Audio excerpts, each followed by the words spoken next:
Yeah, that's. My name is Bob, I'm in Fort CD, and I'm a county hunter.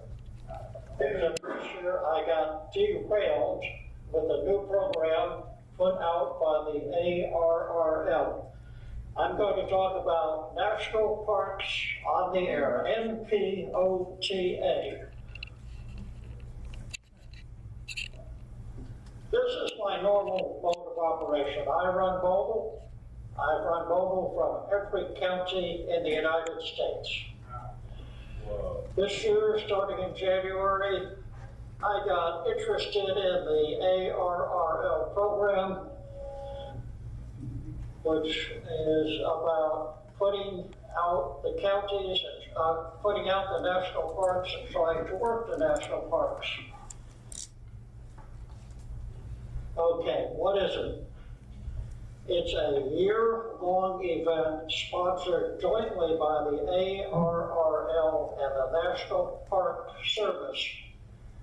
It runs calendar year 2016, celebrates the 100th anniversary of the Park Service.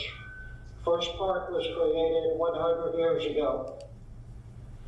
It's designed to promote the ARRL and ham radio. The nifty thing about it uses Logbook of the World. If you've never used it, it's something that you should investigate because it's nifty. Any ham can participate. You don't have to be a DXer, you don't have to be a county hunter. If you got a radio that covers HF, you can join in the fun, or if you want to go with somebody else who has an HF radio to a national park, you can join in the fun that way.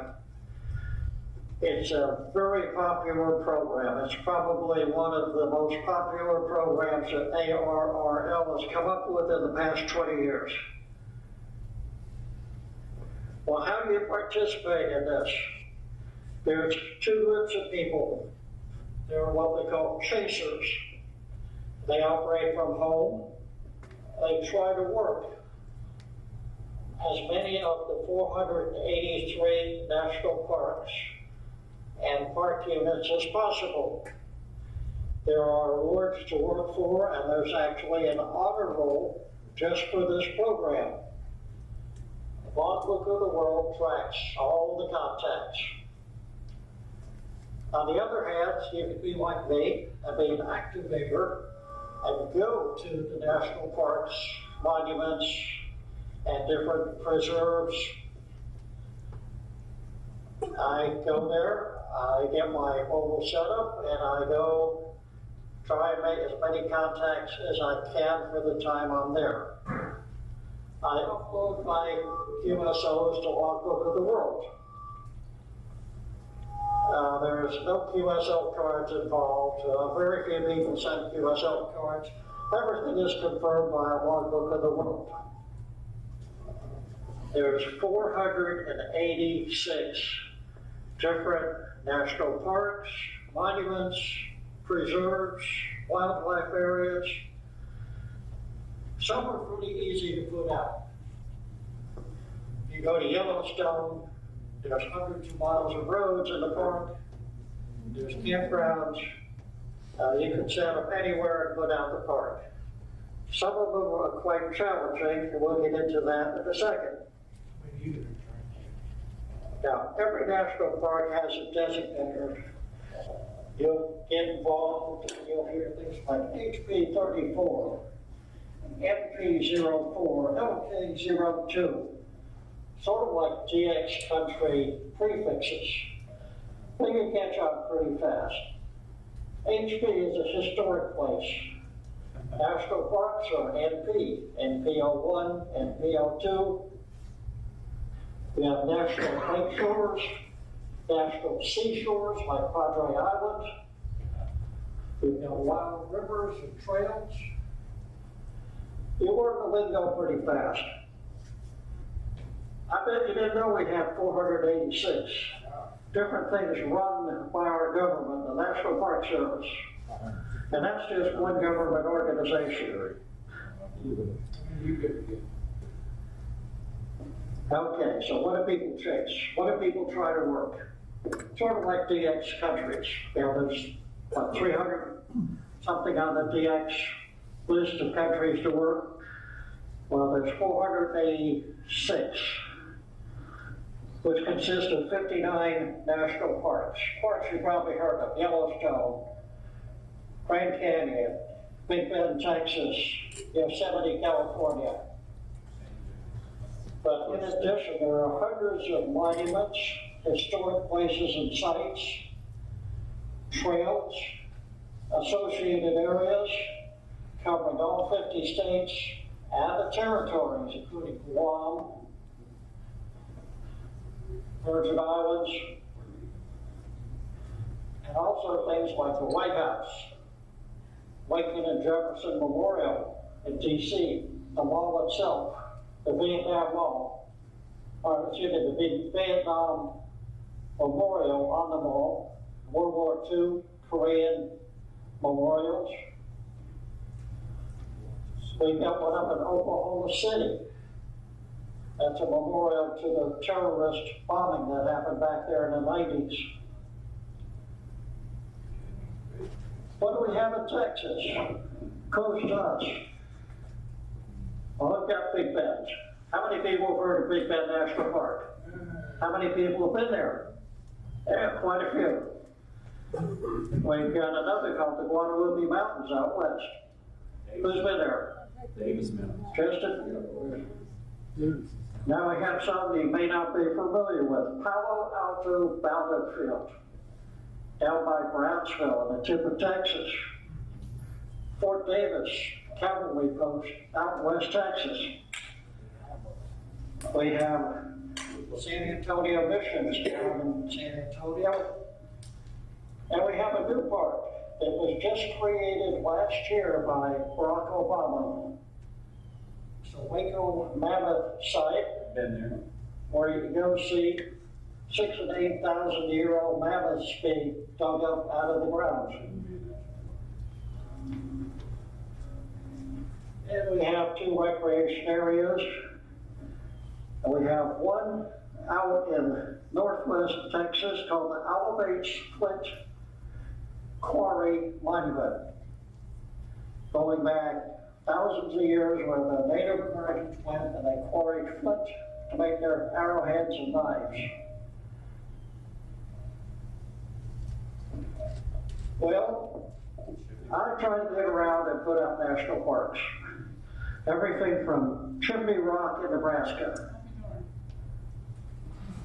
to Brown versus Board of Education in Topeka, Kansas. How many people have heard of Brown versus Board of Education? Quite a few. This was the building where an unhappy parent sued the school, to the Board of Education, and complained that her teachers for her kids weren't the same quality as a different group of students in the school. Now, the mother who sued was an African American, and this was the first case of segregation in schools being taken to the courts. In this school, this case went all the way to the Supreme Court, called Brown versus Board of Education, and in 1953, I believe it was, the Supreme Court said there is no longer separate but equal segregation stops in the school. This building was where it started, and this is a historic site. Now, what you'll find is if you go out in the middle of the boonies, Chimney Rock in Nebraska, it's a nice, quiet location. There's no noise, which means you can make lots of contacts easily. You go to Brown versus Board of Education. You see those power lines? The only place you can park and be on the park property right there behind the building. With the building's permission, the people will give you permission. It's not noise on 20 meters. Wow. That's what you call a challenging site. Then there's Hot Springs, Arkansas, nice national park. Probably a lot of you have been there. Fort Davis, Texas, out in the middle of nowhere in West Texas. Nice thing to visit. Okay, now suppose I go out to Fort Davis, or say I go to Fort Davis. How do you know I've been there? Well, first thing I do is take a picture of my car at the sign. Then I sign the visitor log. I have a visitor log in the visitor center. And 4CD was here. Park on the air. In addition, you can get stamps at the visitor center for each of the parks. And I sort of collect them, and this program's been going on for 20 years. But I get the date, the stamp, and said, N4CD was there, such and such a date. Well, how do you get started if you've got the least bit interest in this program? Well, we go to arrl.org, select on the air.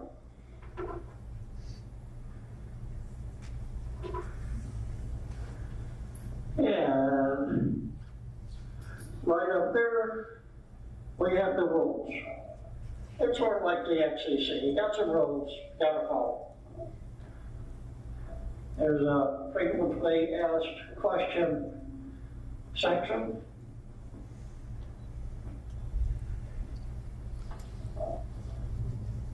And if you want to know who's going to be coming up, there's a list kept of the next 10 days where people put information, say, I'm going to such and such a national park, I'll be there from 9 till 12. Look for me. You've got a list of all the national park units, all 486 of them. And there's a little bit of competition going on, and you can also track your progress as you start working different parks. Now, what will happen with Logbook of the World, I'll upload my log, and if you, from the park, or with the park location, and if you upload your log, and we have a match, you get credit for the park in the Logbook of the World, like at the XCC country. Okay, so what are the rules? It's pretty simple. You just get on the air, and you try to work people who are in these national parks. And they'll be on the air saying, CQ from National Park NP04. This is K5RWK. Whoa. And sometimes there'll be a little bit of a pile-up. After a while, they're just sitting there looking for contacts. All you do is exchange single report QTH. Make sure they have your call down correctly. Maybe upload your contact to Logbook of the World. And if things match, you get credit. Logbook of the World will show your totals for your call sign.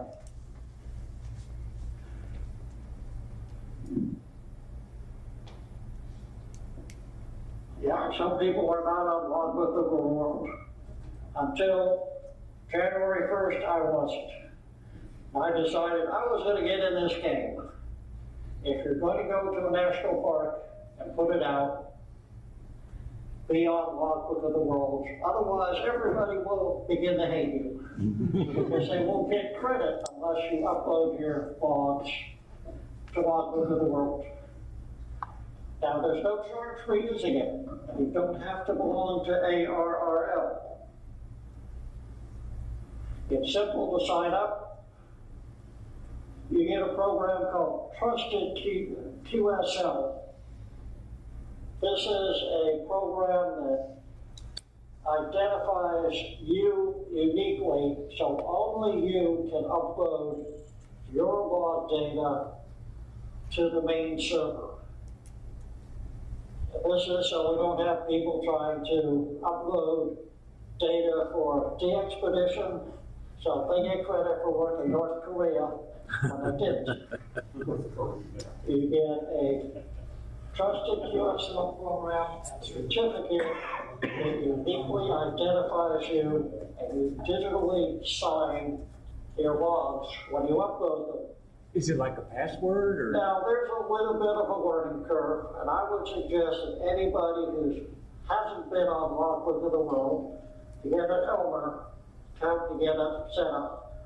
There's YouTube videos, and they'll walk you through it pretty easily. That's how I got on. But there's enough expertise around here. If you've never been on Logbook of the World, find a buddy and say, hey, help me get set up. Okay. The other half of the rules. If to give out a park or a monument, it must be on the park property. Now, 80% of the time it's easy because these parks and monuments have visitor parking centers and visitor centers, and you can park at the visitor center and be on park property. That counts. However, some like the building I showed you, Brown versus Board of Education, there is no visitor center. The building is the center. And if you get permission, you can park behind the building and be on the park property. Now, some of these sites are sensitive, and the site list, which will show which are sensitive. Things like the White House. Barack has yet to invite me to come and put out the White House. I'm waiting. But that's why you just don't go there and say, I want to activate the White House and say, please let me in, let me on the property. There's probably 50 or 60 that are in that category.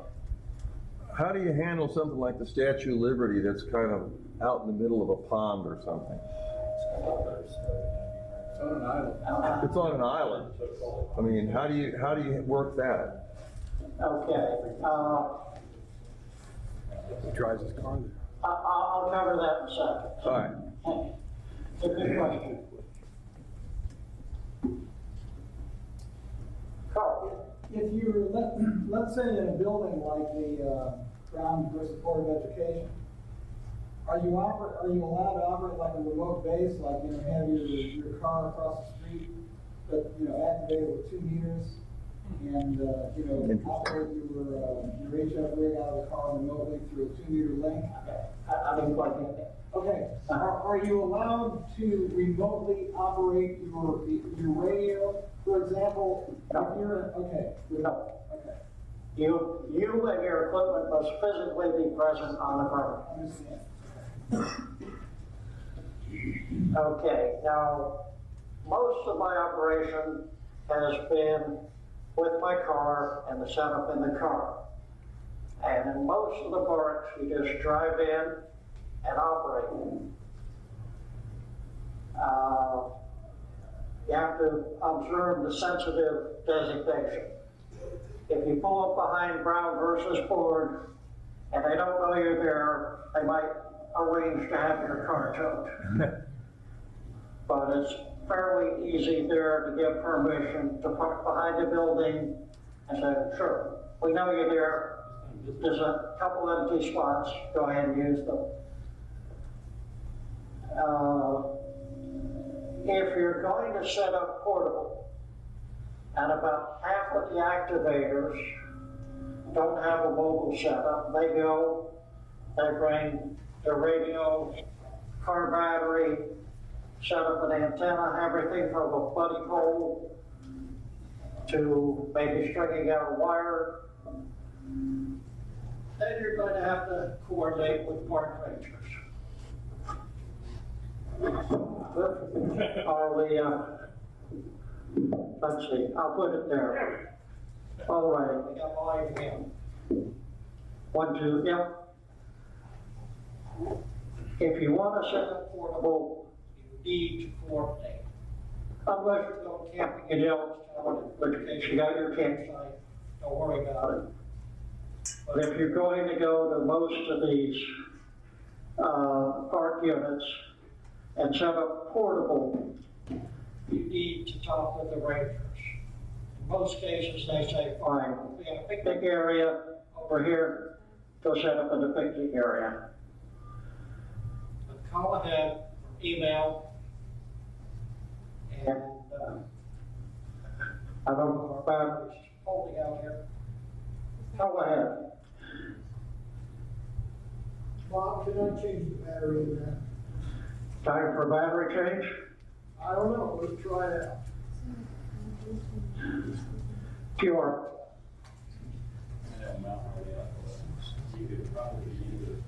Battery or broken wire?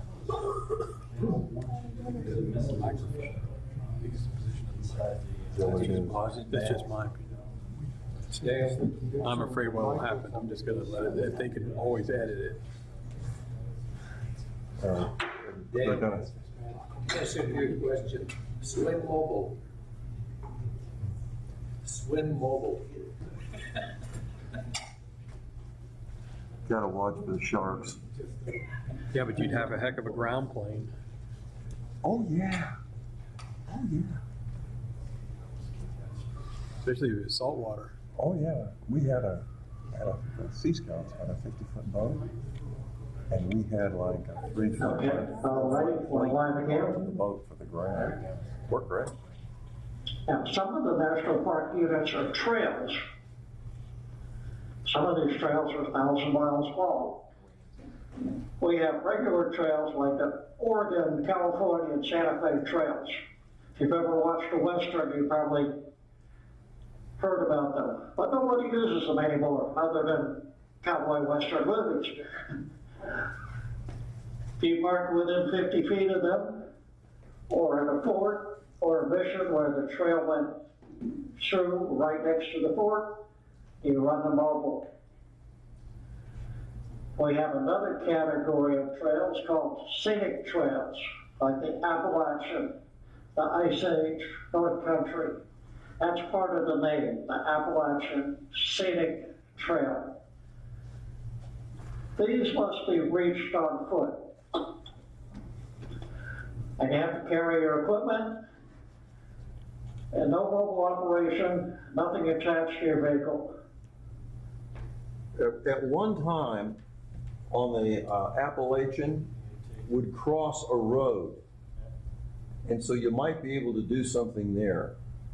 Or the Appalachian Trail would go through a fire tower. And there was a road up to the fire tower, if you knew where it was.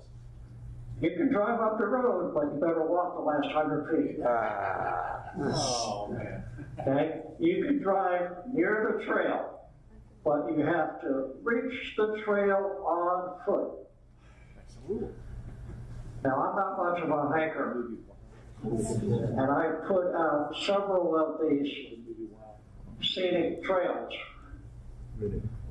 And my total walking distance is usually less than 300 feet. But I reach it on foot, I carry my radio, I carry a separate little antenna, I run QRP, and I'm in the spirit of things.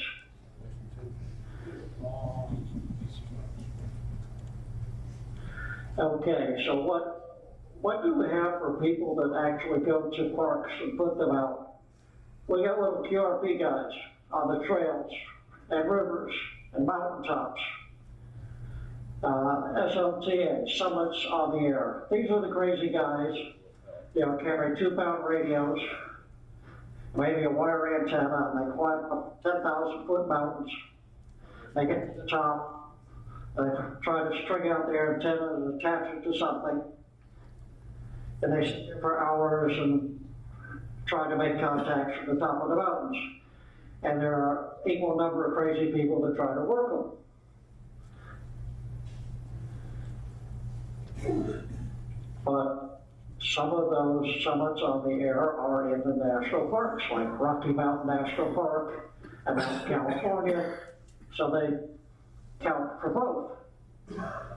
Then we have mobile stations, like N4CD Mobile, and there are probably 50, 60 mobiles that are very active in putting out the parks. And then we have fixed portable.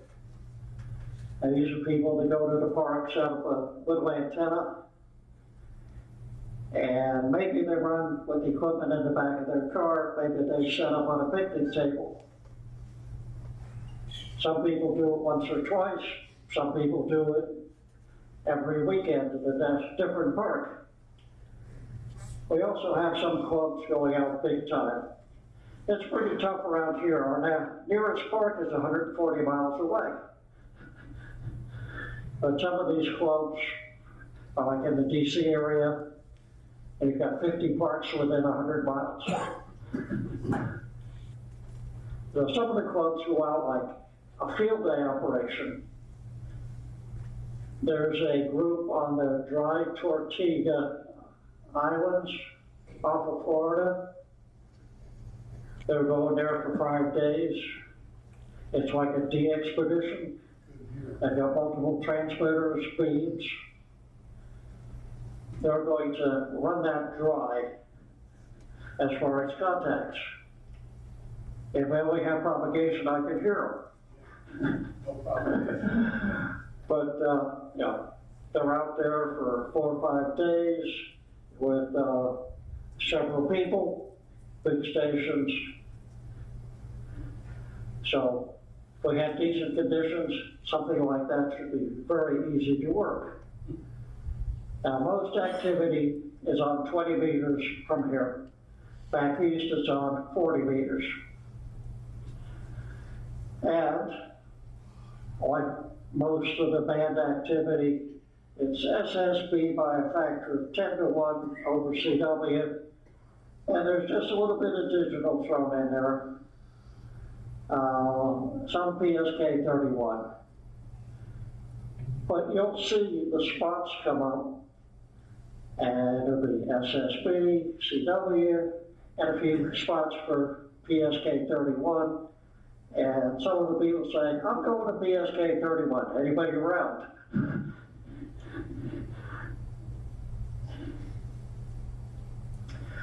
Now, part of the goal of this program is to promote ham radio.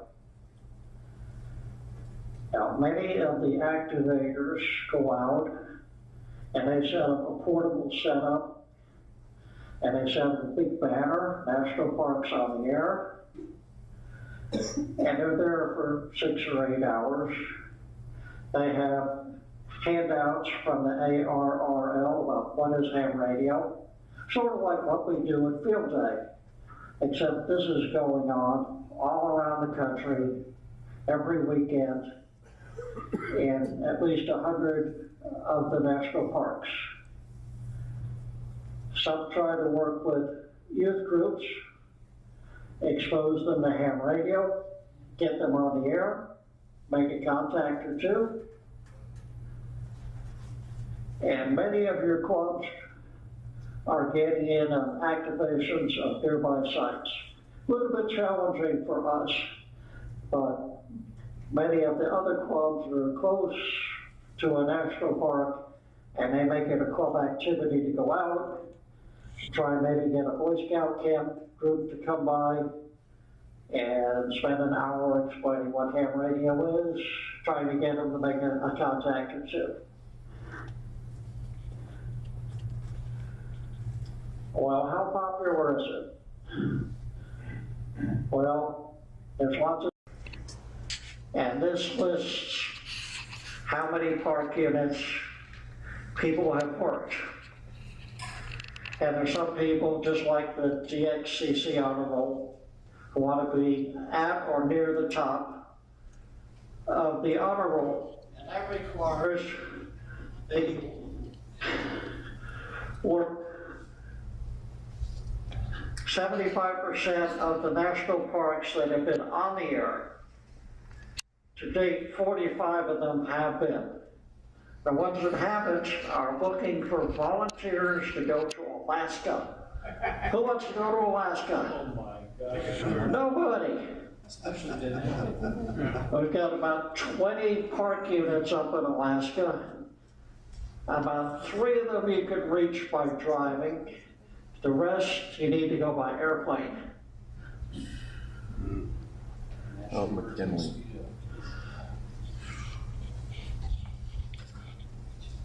And some places in. Now, there's also awards for activators and chasers. This is what your leaderboard looks like. You have activators and chasers. Well, I'm not much of a chaser. N4CD is ranked number 688 for 58 parks. On the other hand, N4CD is number 5 in the country, having put out over 90 activations.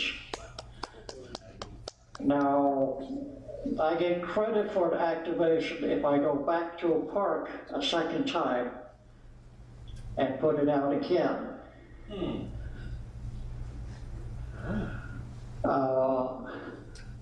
Top Dog for activation has put out over 170 park units. That's not 170 different ones, but it might be 30 6 times over.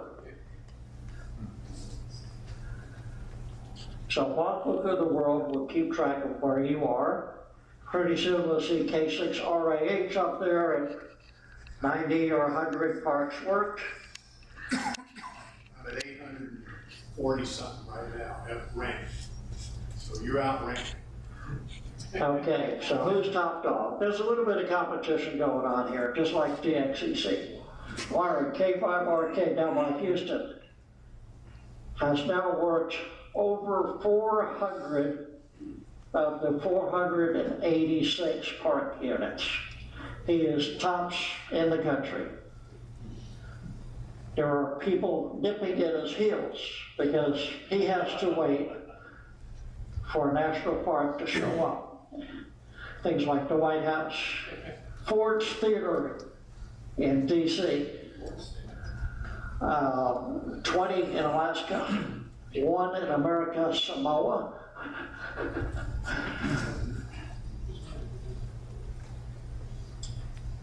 Each time you put out a park or trail on a different day, you get credit.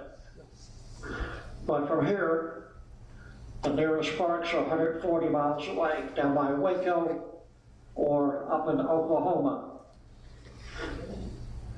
So there's nothing in the Dallas area? Like Okay, so what did we go over? We have an ARL program tied in with the National Park Service. And the goal was to promote ham radio, get people involved, get newcomers involved, get youth involved, make it like field day, where you put publicity on your Facebook page. Say, here I was at Hot Springs National Park, and we were there for 5 hours. We met this many people. We had a Boy Scout troop stop by. We invited them to stop by. We have our National Park on the Air banner up. It's wildly popular, with thousands and thousands joining in the fun.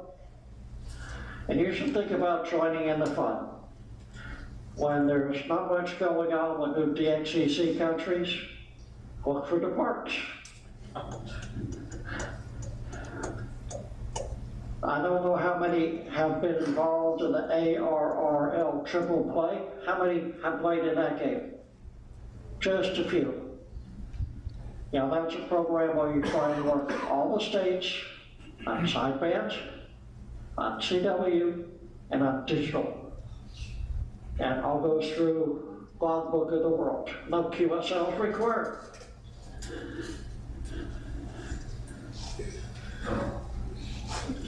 Okay, so when you go home, you're gonna forget half of what I said, but you go to ARRL NPOTA website. There's a Facebook page called NPOTA. It's got 3,000 plus members now. Good place to ask questions. They can help if you need help with Logbook of the World. Well, where are you going to find these parks? You can tune your radio and maybe you'll hear somebody calling CQ from National Park 04. Easier is if you look on the Facebook page, the activations are spotted there. The ARRL NPOTA page has a list of which parks are going to be on the air for the next 10 days with the call, and probably where they're going to be, their favorite operating frequency and mode. DX Summit, people spot these on DX Summit. So if you just look at USA spots, you'll see them come up, and the information will be NPOTA and PO4, National Park 04.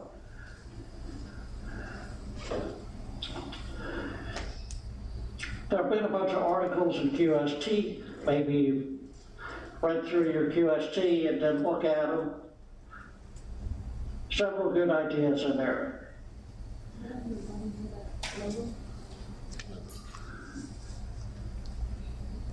Well, I like to run mobile, but every now and then I get to a scenic trail.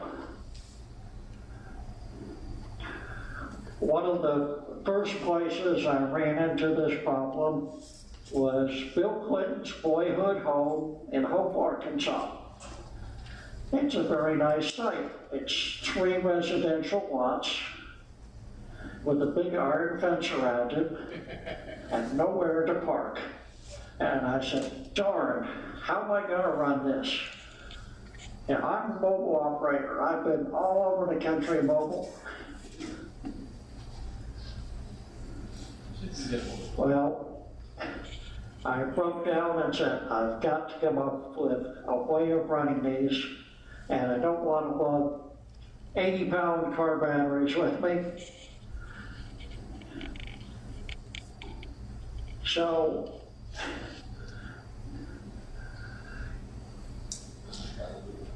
I went out and bought a Yaesu 5-watt QRP break.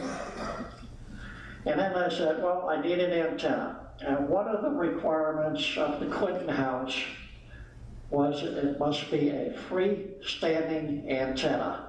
You cannot hook wires, ropes, or anything to any tree, fence, or put stakes in the ground.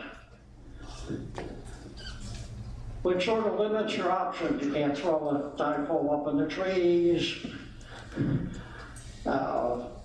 You can't even put an inverted V off a little pole because you can't put things in the ground. So I came up with a loop antenna and a tripod that I bought at a Hamfest. And this is the handy dandy tripod.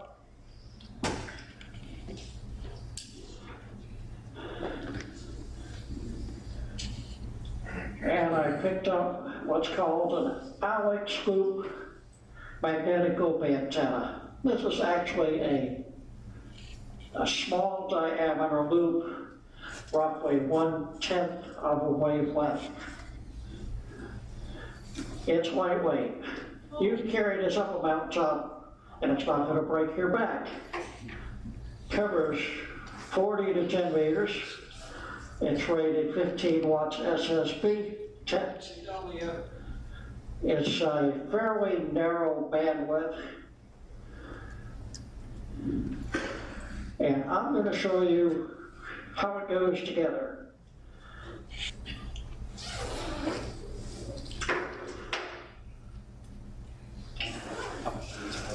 It comes in a bag like this.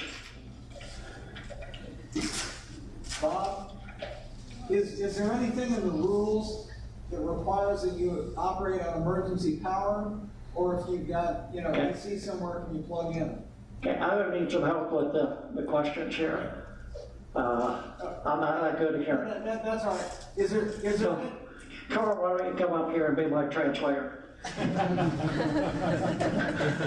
I was asking, is there anything in the rules that requires, like on field day, for example, that you use emergency power, or can you plug into the mains? As far as the National Parks on the Air ARRL requirements. Okay, for everything except the scenic trails, you can plug in the power if you can get it.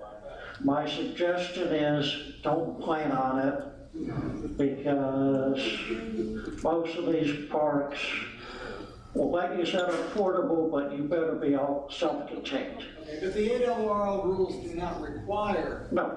Okay, if you get power, great, go for it.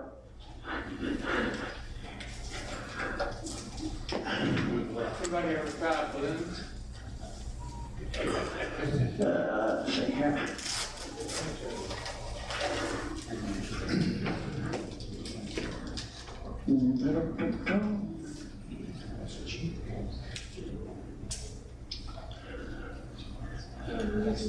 Now, one time I did that, it's 39 degrees out, the wind blowing. So setting this thing up in a fairly short amount of time is something you try to do.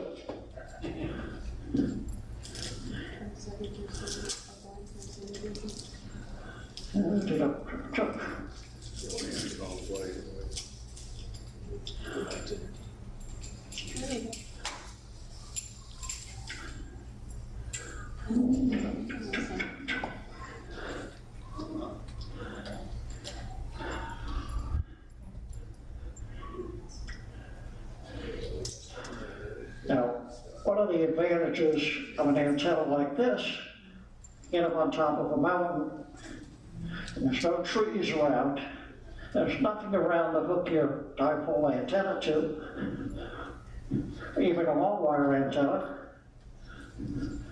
So I'm going to stick this in here, hook this, and here. Let's see.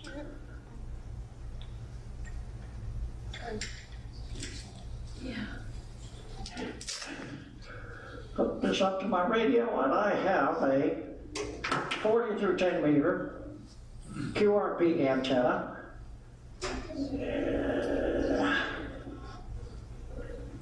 That does a fairly decent job on 20 meters and 30 meters. So-so job on 40 meters. Do you need a tuner? Do you need a tuner? The tune's down here at the bottom. Okay. Now, this is fairly narrow bandwidth, like 10 or 20 kilohertz. Let's say I'm sitting here with my radio. The one thing is I have to be able to reach this knob. This is the tuning knob. Oh, okay. And it's fairly touchy. But it's fairly easy to tell where you are. You just hook it to your radio, and it'll be absolutely quiet. And when you hit the resonant point, the noise comes up. You go past it, the noise drops. This has to be at least 1 meter above ground. I happen to be fortunate to be the first to activate the Clinton birth home. This one antenna, 5 watts, made 200 QSOs in 2.5 hours. Wow. So, Was that single sideband or CW? of course, tickets was a little bit better back in January, but You work sideband? probably 2/3 sideband, 1/3 CW. Now, the advantage of this, it goes together pretty quick. When it's 40 degrees out, the wind is blowing, especially when you're used to wearing shorts and t-shirts. It's nice that it goes together in about 3 minutes. Now, I've used it on several of the scenic trails. And I carry my tripod, the antenna, and I have a bag for the FT-17, and I go about 100 or 200 feet, and I say, okay, I've reached the trail on foot. Roller skates.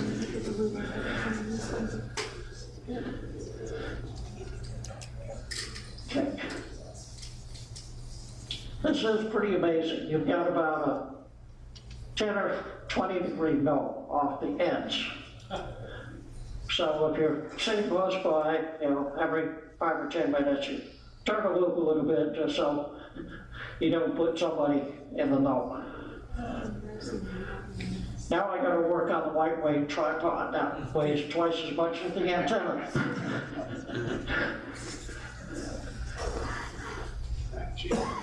Okay, well, I've been a busy beaver. I've been to 76 different parks, trails, sites. I have uploaded 11,892 QSOs to Logbook of the World. January 1st, I had 0. I've been in 14 states, and my goal is to hit 100 different park units. Okay, I'm gonna need somebody up here to help me with the questions. I'm hard of hearing. You say you made Carl? Carl? He's busy back there. Yeah. Help me with the questions. I got a comment to make though first. If you think this is easy to be a chaser, oh no. I got another thing, you got another thing coming. Particularly right now, propagation stinks, absolutely stinks. But even when it's good, working with somebody mobile in Wyoming like you were, I never even could hear it. It's really challenging, for you guys that are DX hounds, it's just as challenging to work these national parks as it is to work Europe or South America or someplace. It's, I found it Some of the people were running 5 watts. I know. Probably half of the activators are running 5 watts or 10 watts. A lot of them, I've worked 46 so far, and at least half of them, the signal was 4 and 2 or so, just barely above the noise level. So if you can get in there and have them hear your call sign, come back to you and make the exchange, when they're running like S42, you're doing something. And so it's challenging to be an activator, but it's equally challenging, I think, to be a chaser if you have some goal in mind of what you're trying to get. There's women. John? Well, my question was along those lines. What is the most distant contact he's made from a park? US Park. No, that Bob has made. Oh, distant contact for you? What's the most Most distant? distant chase that you've made? Let me see. American Samoa? I've worked Europe, a couple hundred times. National Park. The farthest national park I've worked, St. John's? probably Massachusetts, California, Yeah. What's your favorite? North Dakota. It's coast to coast. Hey, David, Now you can use, some people use 15 meters, 17 meters, 40 meters before this last week or two was pretty good in the afternoons. At home, I was working national parks in Kansas and Colorado. Yeah, for getting closer in, you know, the Midwest and South Texas and New Mexico, probably 40 meters for us versus 20. At 30 meters. Al? They do me a favor and ask Bob, I'm very interested in finding out how he gets to these parks. Is he flying there and then rents a car? And what is the equipment he's using mobile and how much output and so forth? He's wanting to know, do you fly to any of these places? No. No, you're driving. Okay. Now, this little statistic here, 15,500 miles of driving since January 1st. Oh my God. What's the equipment he's using in his car? What's your mobile rig? I know it's running 100 watts. I run an IC 706 original. And let's see,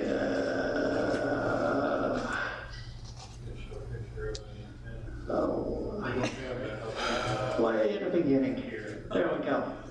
I run a 6-foot mast with resonators for 40 CW, 30, 20, and 17, and a 40-meter sideband antenna on top of the car. Wes, How much is the Alex loop? output, 100 watts? No, how much is the 19 watts? 3.5, What's the question? 350. 350 watts. What is the question? Now you can make your own. $250. I mean, you don't have to, you can make something very similar. The hardest part to come by is the tuning capacitor. Ah. So it's 350 bucks. 350 bucks. Beauty. What's the cost of the tripod? You have a favorite national park? What's your favorite national park? The one I haven't been to yet. Big Bend is pretty good. Big Bend is nice. In Wyoming, I went to Fort Laramie, Wyoming. Mainly because it was there. It was only 50 miles from the last one. And I said, well, another 50 miles, I can get to that one.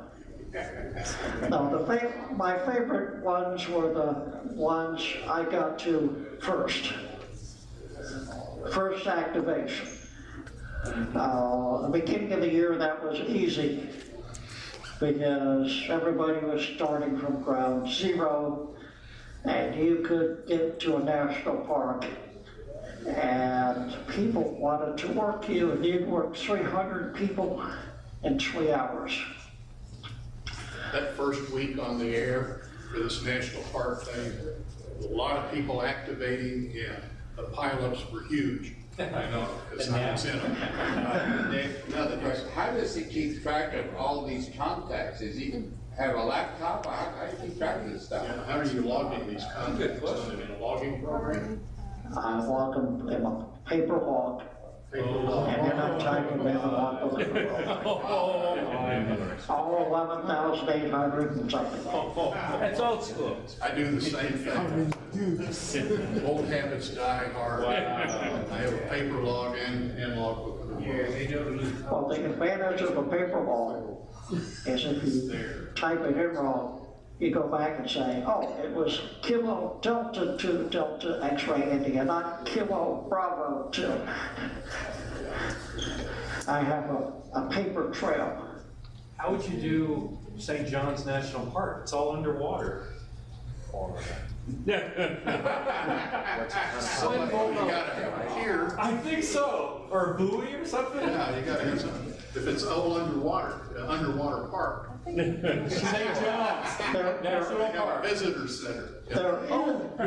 That's right. There is an underwater park in the Virgin Islands. Yes. It's a coral reef park. But there's actually a teeny bit of the park that's on land. But nobody's put it out yet. Looking for volunteers. And if you go there, Yes. you know, the top of the water is still fair territory. So if you go there, rent a In a boat, boat. go out in the park area, and have a nice time operating. There's at least gotta be one place where the park ranger can go to the bathroom. Set it up. Jim? He rodeos made 11,000 contacts per day. Yeah. He's an enthusiast. That's what we used to call him. That's a lot of writing. Well, that's sex, I guarantee you that. That's a lot of log paper. How many log books? Other questions? Is there a minimum amount of time you have to spend to be recognized? Did you say something like that? Is the park, is there a minimum amount? 10 QSOs. he said. 10 QSOs. You can't just pull in, make one contact, and drive off. You gotta have 10 minimum. Well, if you want to get credit for it as an activator, you need to make a minimum of 10 contacts. What I think. Now, what you could do is, you know, everybody here could hop on a bus, go down there, we all work each other on 2 meters.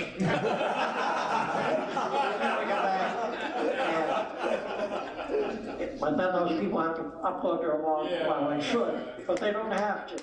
If you have the contacts, that's good. Have you worked Yellowstone? What? Yellowstone, have you worked Yellowstone? Deactivated? Not yet, but I'm going there. Really? Now, see, the best way is to go there with a buddy. I haven't, for counties, I used to do this. I had a good friend, and we used to go off on big trips, county hunting, and I'd work them on, I had a little 30-meter QRP rig, I'd work them on 30 meters. So I got credit for the counties as well. Go to the national park with a friend, work them on 2 meters. You get credit for the park that you're giving out. Oh my God. I haven't worked most of the parks I've given out. Yeah. It's tough. But 2, I think you'll find almost every case you will be part of a pileup for any one of these activations. It seems like every time I find one that I can hear, there's a big pileup right there on them. So you have to be patient. My average now is about 140 QSOs per park. Yeah.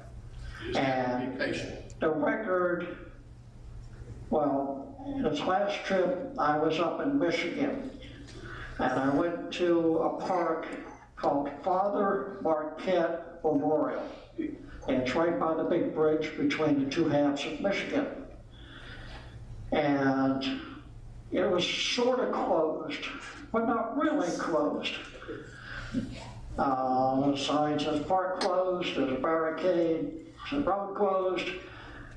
So I drove in. Actually, the park started right before the barricade, so I could have sat there and run it, but I went in and ran it. And I sat there for 2 hours and I made 300 contacts. It's the first time I'd been on the air. I stayed overnight nearby. I went down to the park office. There was a park office administrative center. The next morning, I talked to the ranger. He says, and I told him, I said, I have sinned. No, I didn't say that. I said the Michigan State website says the park opens on April 1st. And this was 2 weeks ago. And he said, well, no, it's not open. And I said, well, the ARRL site says it opens 5/1. He says, that's correct. I said, I'd like to go in there and transmit from my phone. He said, are you with the lady? I said, lady? What lady? I said, well, a lady asked if she could go in there and set up a little tent, like we saw in a portable setup, and put up an antenna. And he said, we had to tell her no, that takes a special